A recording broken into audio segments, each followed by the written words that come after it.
আসসালামু আলাইকুম। সরকারের উদ্দেশ্য করে বলতেছি আমি, বিগত আমলে দেখা যায় কি ব্রিজের ভিতরে রডের মধ্যে বাঁশ দিয়ে ব্রিজ নির্মাণ করছে। আসলে এই বাঁশগুলো কিন্তু সাধারণ মানুষই ইউজ করে, নিম্ন শ্রেণীর লোকেরা কিন্তু বাঁশ ইউজ করে, কারণ তারা দেখা যায় অনেক টাকা খরচ করে বাড়ি করতে পারে না। তো তারা দেখা যায় আপনার বাঁশ কিনে এ বাঁশের খুঁটি দিয়ে ঘর তৈরি করে, নির্মাণ করে।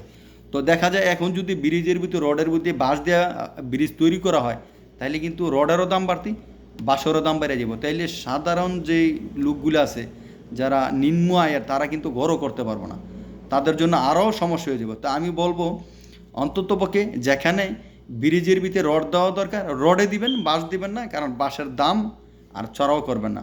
অন্তত গরিব মানুষগুলা অন্ততপক্ষে বাঁশ কিনে একটা ঘর করে যেমন থাকতে পারে, এই চিন্তাটা করবেন সবাই। তো সরকার আমি বলবো অন্ততপক্ষে ব্রিজের যখন কাজ করব, সরকারি যত কাজগুলো করে না কেন, আপনারা দেখবেন, তদন্ত করবেন যে ঠিক মতো কাজগুলো করছে কিনা।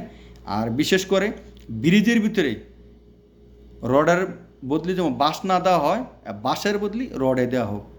তাহলে দেখা যায় কি এই বাঁশের দাম কম থাকবে, আর নিম্ন শ্রেণীর লোকেরা বাঁশ দিয়ে ঘর করে থাকতে পারবে। যদি ভিডিওটা ভালো লেগে থাকে শেয়ার করবেন, লাইক কমেন্ট করে দিবেন। ভালো থাকেন, আল্লাহ হাফেজ।